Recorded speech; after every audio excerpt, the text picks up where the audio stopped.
My name's Eric, and welcome to Standard Meta Coverage. It's week 1 in Ravnica Allegiance, and we just had our first major event. Star City Games Open Indianapolis had over 600 entries, so this top 8 deck list should be worth looking at.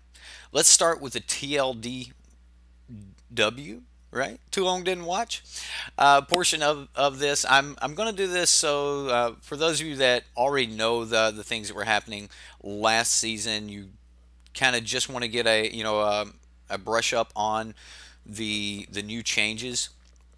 I'll start with the fact that we had 4 major decks at the end of last season: Golgari, Jeskai, and then the Boros variants or White Weenie variants, along with the Drakes decks.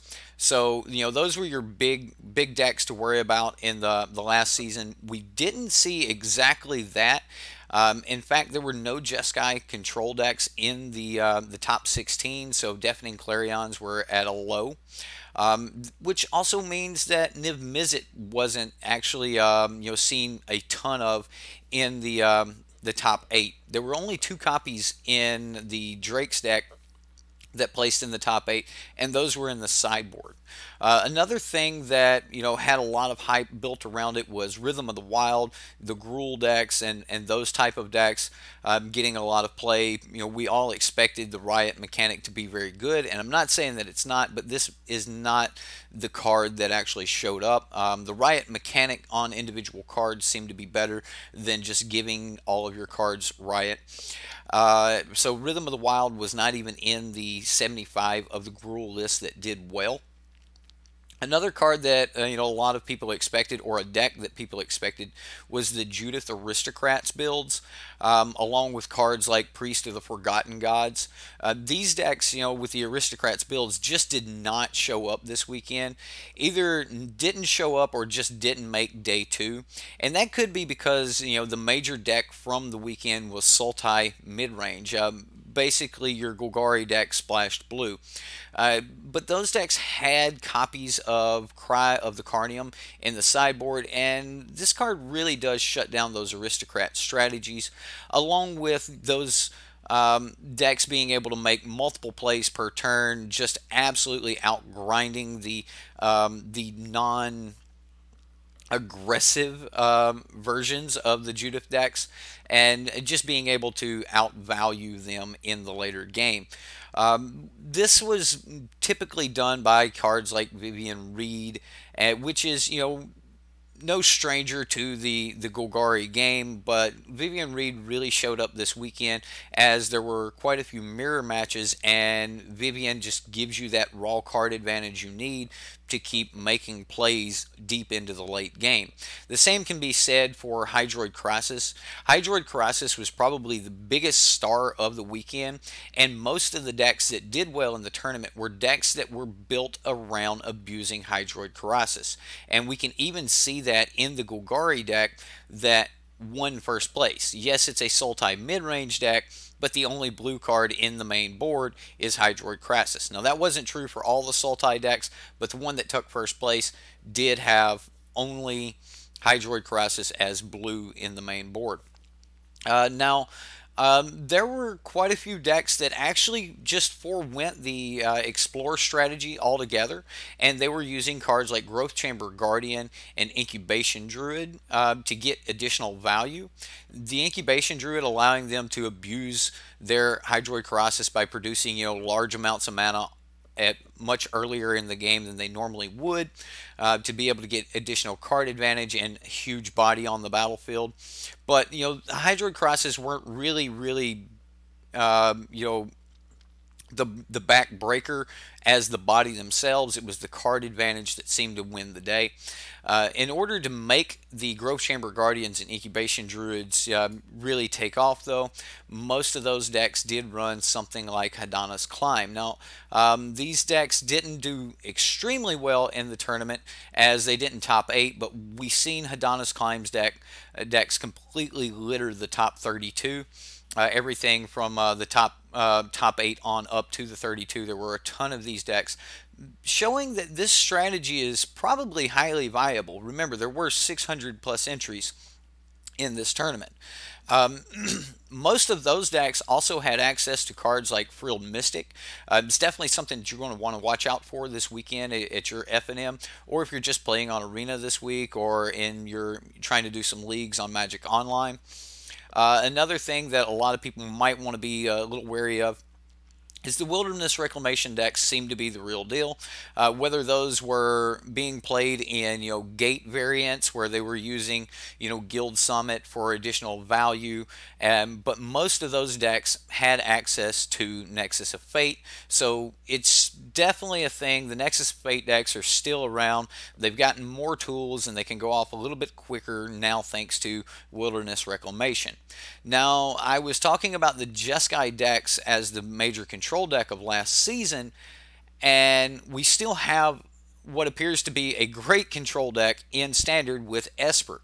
Mortify giving the control decks the ability to destroy important enchantments like Wilderness Reclamation and such, or destroy important creatures at instant speed for 3 mana. Just seem to be in all of the Esper decks in some form or fashion. Another thing, the new board wrath, the board wipe, Kaya's Wrath is everything we wanted it to be. It is actually carrying most of the Esper decks. Even the Esper mid-range deck had 3 copies of this main board. So just because you're coming up against an Esper deck and they're playing creatures out in front of you, don't think that they don't have access to Kaya's Wrath, because they're going to gain life for the creatures they lose in the exchange, and it can kind of force you to have to apply more pressure to the battlefield if you plan to get through their creatures, and then you kind of fall victim to a Kaya's Wrath.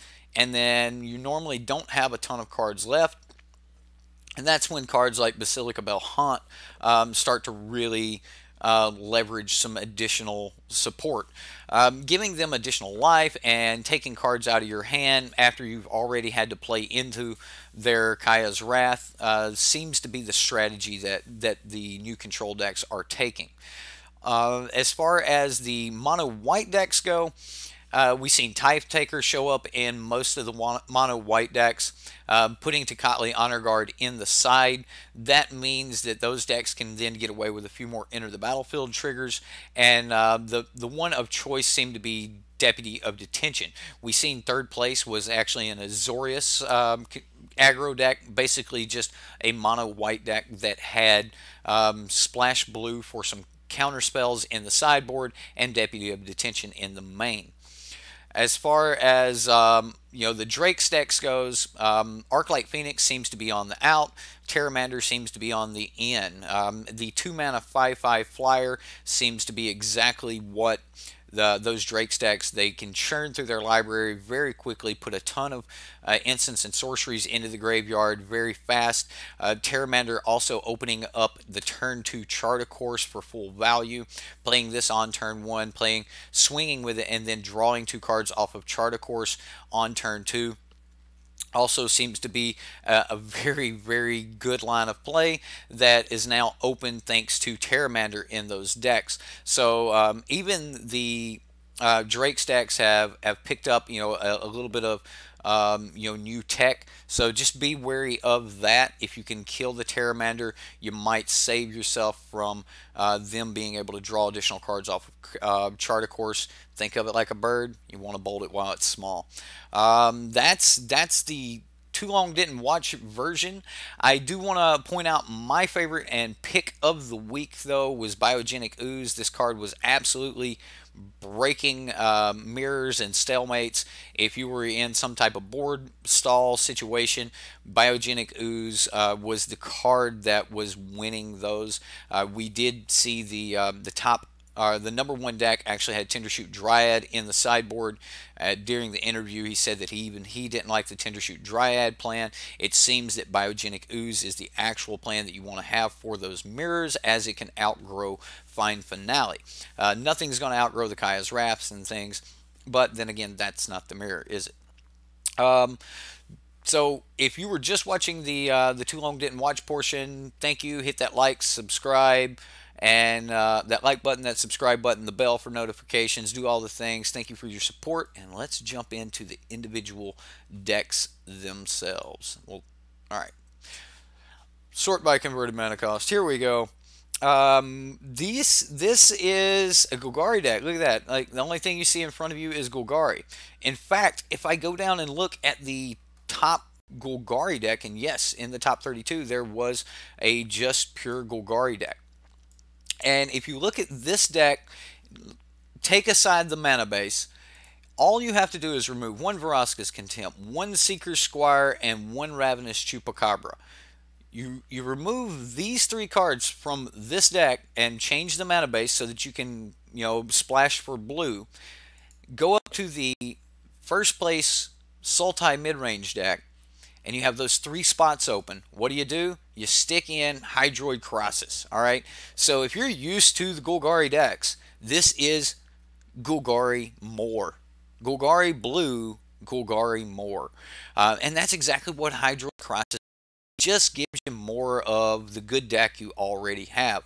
If you can cast Hydroid Colossus and you can, get this on a regular basis, being able to get it back from the graveyard with cards like Fine, making it at least 3 power so that you can put your additional +1/+1 counters on it if you're casting the Finale.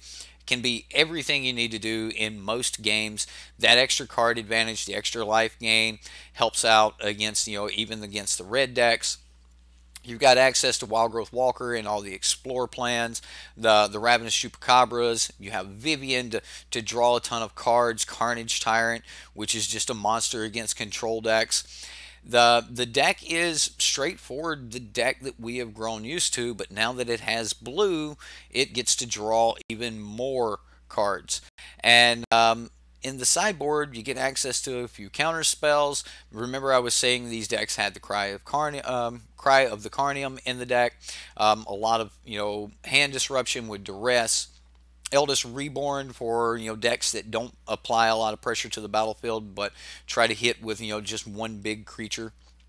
You also have Tindershoot Dryad. Now, this was the card that even the pilot was saying that he didn't like in the deck. This was supposed to be the Mirror Breaker, but was not so. And again, like I said, it seems like the Biogenic Ooze is the better one for this, as those creatures can continue to get larger and larger.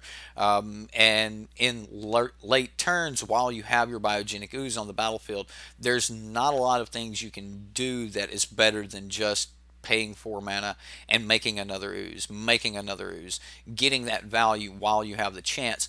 And normally the ooze is enough to apply to the battlefield that you don't actually have to spend cards from your hand, allowing you to get a large collection in your hand so that you can then have more options as your opponent finally presents an answer to the ooze. But while the ooze is on the battlefield, it stands to just completely take over the game. Vivian Reed, what else can be said about her? Cast down, Seeker Squires, just a ton of Explore triggers along with Wild Growth Walker for the extra life gain, allowing these decks to just go into the late game. Now, this is probably not going to be the final version of this deck. Now that these decks have truly splashed blue and Hydroid Colossus has given them the reason to be in blue, we see that some of the other Sultai mid-range decks, like the one that placed 8th, was running cards like Hostage Taker. Even the pilot of the first place deck said that he would like to run Hostage Taker in the deck. The card is very good, so I expect to see a few more blue cards in the Golgari deck, or the Sultai or Golgari blue decks, as we move forward, kind of making them more of a true Sultai deck. This deck didn't have a lot of nuance in it either. A singleton copy of Incubation Druid. We've seen Druid of the Cow as the 4th or 5th Llanowar Elf a few times in the past. They're trying to just use Incubation Druid as the 5th Llanowar Elf. Assassin's Trophy giving more answers to cards like Vivian Reed. Vraska's Contempt also giving you answers to cards like Vivian Reed. And then, of course, they're still running the 3 copies of Fine and 3 copies of Hydroid Colossus. In their sideboard, though, you do see a little bit of a difference. The Ooze is here, did make the top 8, so there is a little bit of justification. The Ooze actually worked really, really well in most of the mirror matches or the grindy matches.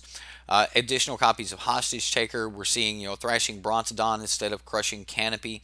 Additional copies of Assassin's Trophy. Still seeing the Hand Disruption and Counterspell package, along with a little bit more removal here.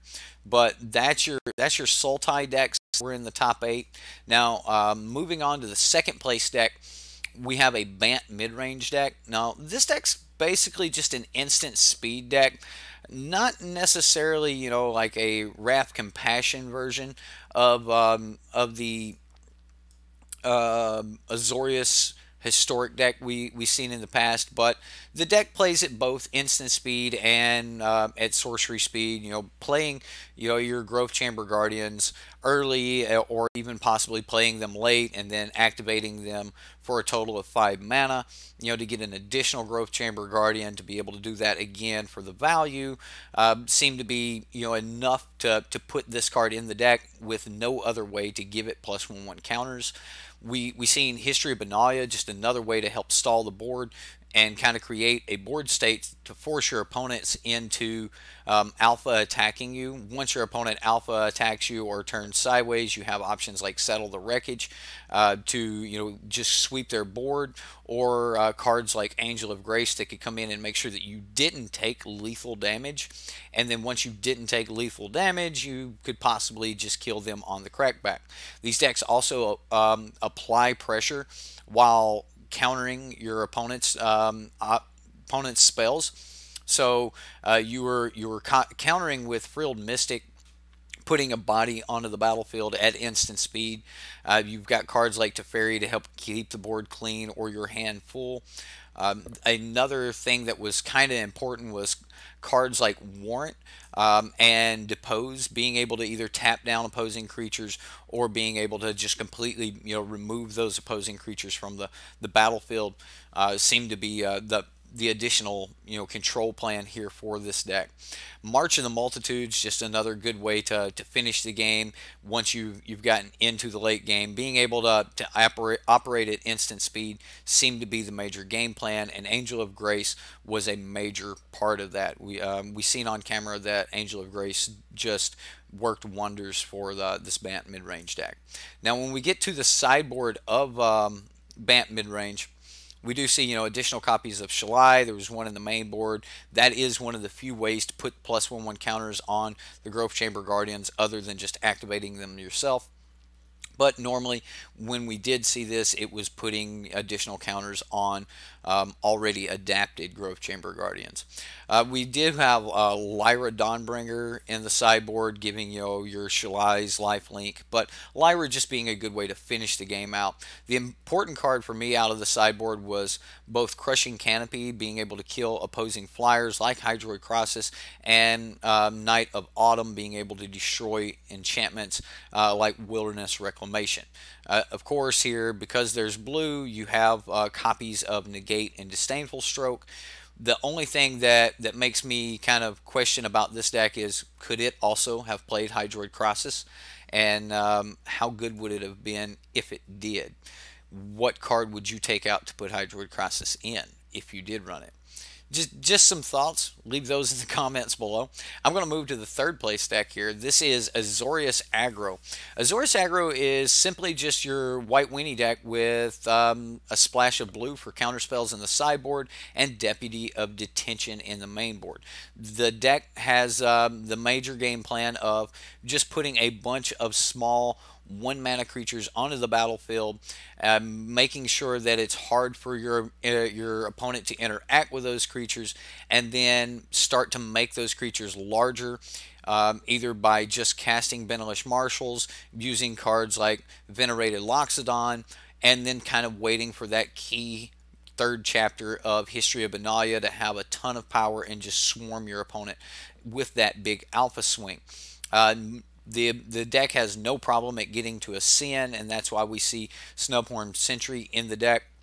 We didn't actually see the Sky Marcher Aspirant, which was common in these decks, but seems like Snubhorn Sentry was able to to grow to sizes of a 5/5, 6/6 in some cases, and just even rival Carnage Tyrants. That's right, with a couple Benelish Marshals and a Venerated Loxodon, that little dinosaur can get quite large.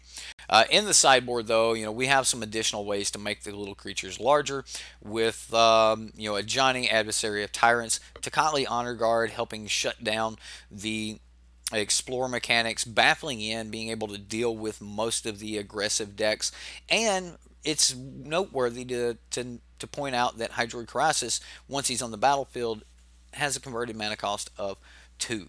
So you can get rid of it permanently with a Baffling In. Remember, Baffling In's not one of those enchantments that when it leaves the battlefield, they're going to get their creature back, which wouldn't be bad with Hydroid Karasis. It's going to exile their creature indefinitely, and then if they do happen to remove Baffling In, they just get a dinosaur. So the creature's gone for good.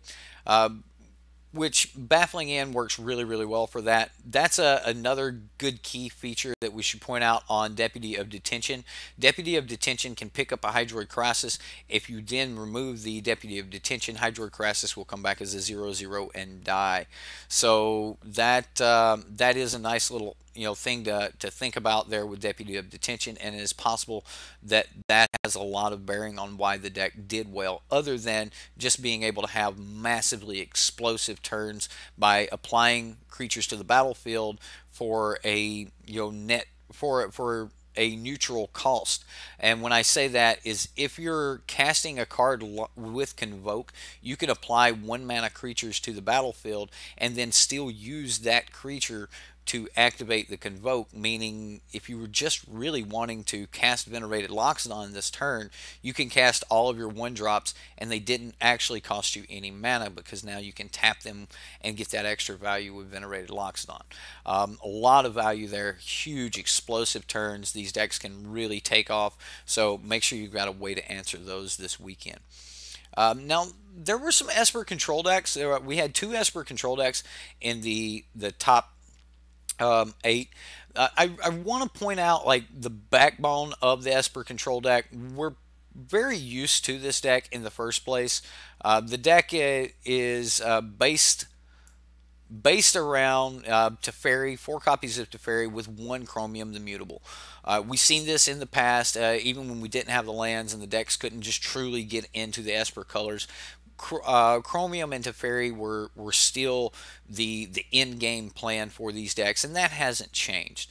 The deck does now sport 3 copies of Kaya's Wrath, which is the sweeper, along with 10 copies of removal, from everything from Moment of Craving to gain a little life, cast down to just flat out kill things, because Doomblade's a good card, and then Vraska's Contempt to be able to have answers to both creatures and planeswalkers. No red in the deck, so Bedevil's not an option. Vraska's Contempt is the best thing that they have available.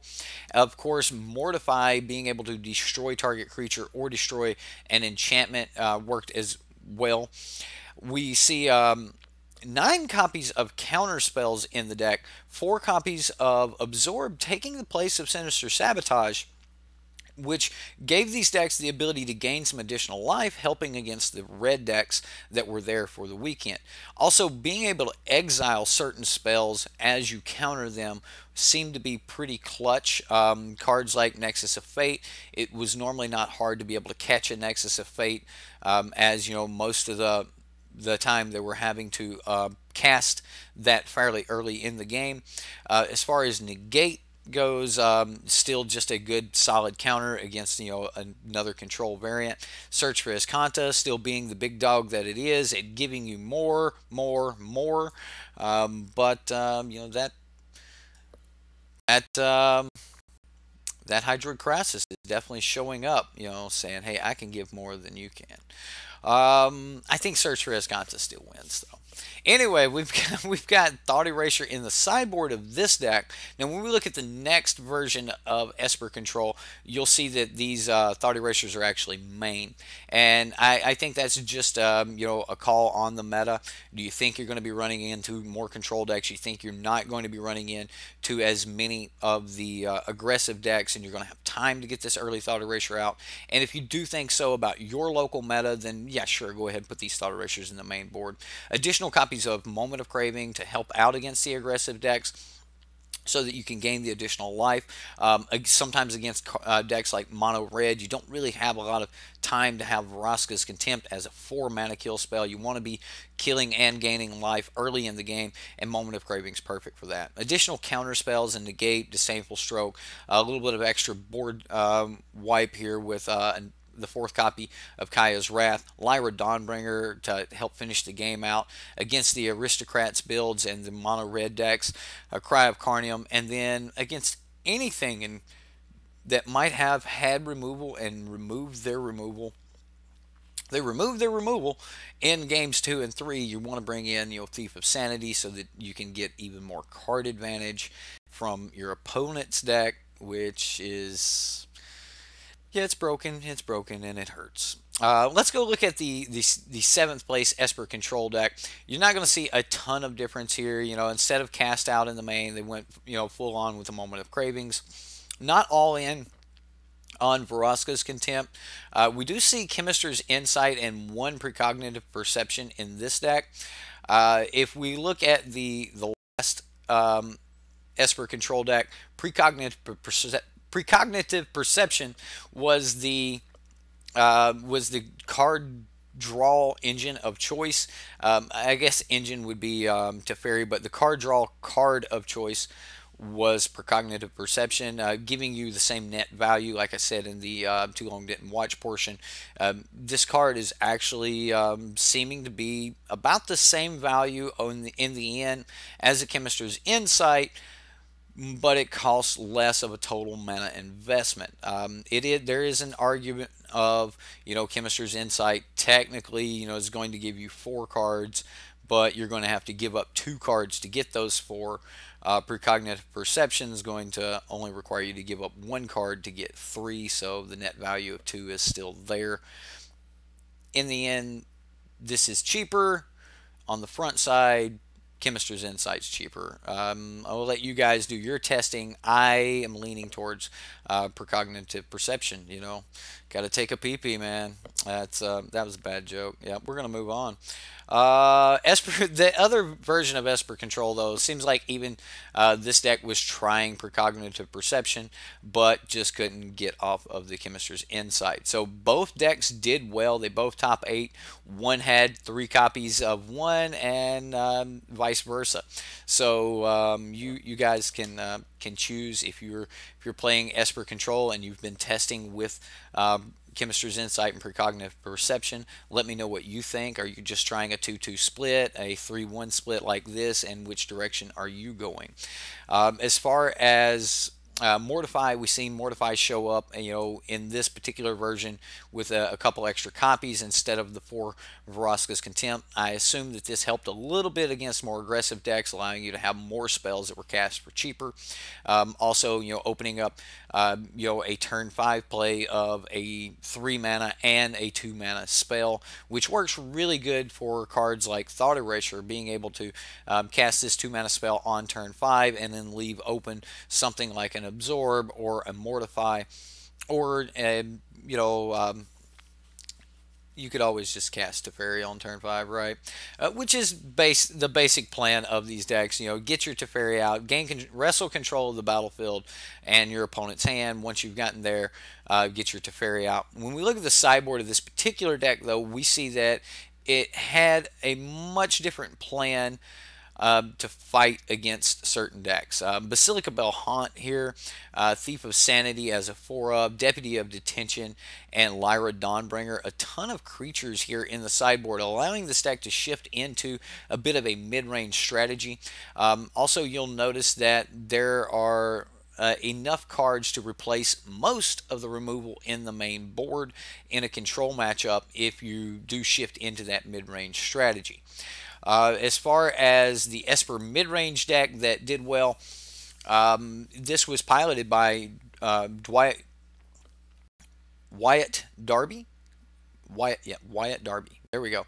It was piloted by Wyatt Darby, and he's a Pro Tour winner, and he did really well with this deck, coming in 5th through 8th place. With his Knights of Basilica Belhant Esper mid-range deck. The major idea here is still to apply enough pressure to the battlefield that your opponents have to apply even more pressure, but yet making sure that you can rip key cards out of their hands so that they can't apply too much pressure to the battlefield. Making them have to spend the majority of their cards to get onto the battlefield, at which point you get to sweep the board or completely just run them out of cards from their hand with Basilica Belhant and Thought Erasure. The hand disruption and the idea of making your opponents have to play into your board drafts seem to be the big plan for the deck. Then you're able to just finish up with a card like Lyra Dawnbringer or Teferi to gain that additional momentum. History of Benalia worked great for the plan, being able to put additional bodies and present quite a decent clock all by itself. So this was your Esper mid-range deck. We did see the cast downs and mortifies show up here, not so much on the Vraska's Contempt, but it was there. When we get into the sideboard, we do see additional Vraska's Contempts. We see even more Mortifies, the Thief of Sanities that is just seem to be common in the sideboard of these Esper decks. Pretty much anything with blue-black, if you can get away with Thief of Sanity in the sideboard, then that seems to be the way to go. Moment of Craving here. Still just really good against the aggressive decks. Being able to trade this out for some of your other slower cards might be the way to go. Duress for control decks, along with negates and additional copies of Kaya's Wrath. 4 copies of Kaya's Wrath is thrown among the 75 of all 3 of the Esper decks in the top 8. So Kaya's Wrath definitely around. Mortify definitely a part of the format. Basilica Belhant looks like it has the means to be in our meta, especially in this type of build. So I would not expect the Esper mid-range deck to just fade into existence. I expect that this deck's actually going to be around. So with that being said, we have 2 decent Esper decks in the format right now. The strategy of forcing your opponents to play into the battlefield of the mid-range deck, and the strategy of not allowing your opponents anything of the control control deck. So Esper's here. It's a real thing. Yep. Let's move on to Izzet Drakes. Now, this was typically an Arclight Phoenix deck, and Arclight's gone. Having to, just chain together so many things to make Arclight Phoenix, truly devastating. Even though the deck is really powerful, and dealing with Arclight Phoenix is sometimes very hard. There are a ton of decks out there that were running Lava Coils, and against Lava Coil, your Rekindling Phoenixes and your Arclight Phoenixes don't stand a lot of a chance. However, there's a little 1-mana 1/1 that can stand tall. Flying even. The 2-mana 5/5 Terramander here seemed to be a force to be reckoned with. We spoke about this a little bit earlier, but this seems to have taken the place of the Arclight Phoenix decks. If for no other reason, with the Arclight Phoenix in this slot, your idea of a turn 2 Chart of Course was, I'm going to play Chart of Course, draw 2 cards, and then discard an Arclight Phoenix. Well, with Terramander, you get to actually play a turn 1 creature, apply pressure by dealing damage on turn 2 in the air, so a little bit of evasion there, and then chart a course on turn 2 for full value, not having to discard anything. It seems to be a much better line of play, and Pteramander has opened that up. That being said, these decks have gotten a little bit faster with these lines of play, so that is something to think about. Be prepared, and if you have the option to just go ahead and like shock the Pteramander on turn 1, I would do that this weekend. I don't think I would allow the charter courses to be, full value, because that could come back to bite you. That may not always be possible though, because these decks are sporting 3 copies of Dive Down, 3 copies of Spell Pierce, and even though they are not like a Curious Obsession deck, they do seem to be quite curious. Looking at the sideboard of this deck, not a lot has changed here. We were kind of used to, the high end of the deck being, cards like Star of Extinction, if they were in the Treasure Map Niv Mizzet variant. Treasure Map giving you 7 mana on turn 5 if you activate this every turn, which is enough to cast a Niv Mizzet and leave open Dive Down. So, Treasure Map, Niv Mizzet being part of a combo. If you need to, cast Star of Extinction, Treasure Map can also allow for that on turn 5. You have Entrancing Melody, which is, from what I can see, very rarely cast for more than X equals 2. Most of the time I seen the card cast, it was cast for X equals 0. Give me your token. And we've got copies of Disdainful Stroke, Fiery Cannonade, Ral Izzet Viceroy. Great piece of removal, even though he is a very good card advantage engine by drawing a card and putting a card into your graveyard, which is perfect for this strategy. His removal was absolutely clutch. Even large wild growth walkers were not able to outgrow Ral Izzet Viceroy this weekend. Moving on to one deck that I want to point out before we finish up here. The Gates decks, guys. I mentioned it earlier, but there were a few different variants of Gates decks that popped up this weekend. Most of those are some type of Gates ramp deck. Some using Wilderness Reclamation, others just using Circuitous Route and trying to get solid card advantage off of Guild Summit. It seems that Gates Ablaze is exactly what this deck needed to be able to really go off. I do want everyone to kind of keep in mind that the Gates deck is out there as you go into F&M this weekend. There's a ton of other strategies, most of which are going to be trying to abuse Hydroid Crosses, whether those are in Teamer decks, whether those are in Bant decks. If they can cast Hydroid Crosses, they're probably going to have a copy or 2 in the deck, so be wary of that. Whatever how you want to use that information, but Hydroid Crosses seems to be the real deal, and the decks that were able to just really abuse this seem to do well. If you look at the entire top 66 decks that were posted on Star City Games, as I mentioned before, the links are in the description box below for the top 8 deck list. If you want to see the entire list of decks from Star City Open Indianapolis, that is the first link in the description box below. Check it out over at Star City Games. Nope, not sponsors, but that's where the information's at. They held the tournament, so yeah, they've got them listed. Some of those decks are incomplete though, like you'll see only 59 or 58 copies of the or cards in those main boards. But it's not very hard to go back and see what's missing. If you want to help support the channel, there's a lot of ways you can do that. Patreon, you can support here on YouTube, but the easiest way to do it is just hit that like button, hit the subscribe button, help me out. We're trying to get to 5,000 subscribers here, so help me out. Thank you very much. I hope you enjoyed the show.